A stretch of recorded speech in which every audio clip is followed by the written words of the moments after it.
के छोड़ी दे ऐसे चल भूल तुम्हार हो जाई ऐसे झोड़ी मत देखो ठक ठक साला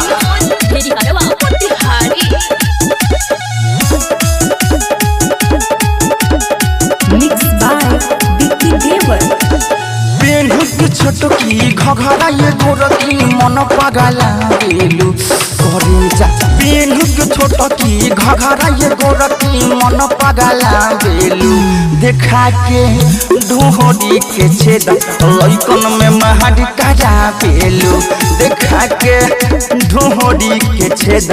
लइकन में महड करा पेलू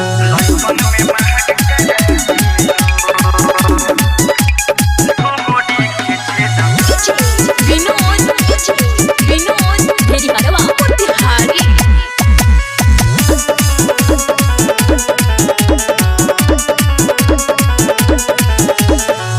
हाई हिल के सैंडल पहन के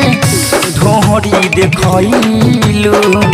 बुढ़ावा जवान के डारले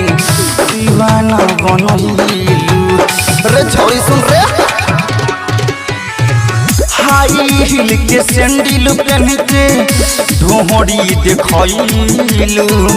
बुढ़ावा जवान के डारले दीवाना बनलू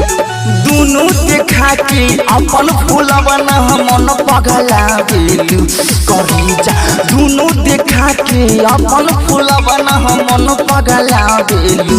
देखा के ढोहरी के छेद लइकन में महड करा देलू देखा के ढोहरी के छेद लइकन में महड करा देलू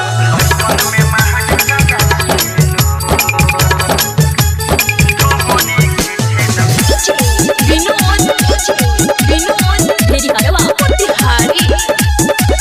रिकॉर्डिंग बाय ब्लैक म्यूजिक गुल सोना राजा कहे माल तू बबाल हो ढोहरी देखली बूत हो जाई खराब हो रे छौरी सुन रे गुल सोना राजा कहे माल तू बबाल हो ढोहरी देखली बूत हो जाई खराब हो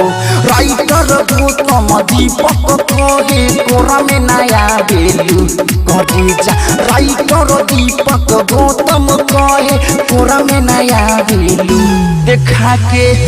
ढोहरी के छेद लइकन में महड करा देलू देखा के ढोहरी के छेद लइकन में महड करा देलू बाय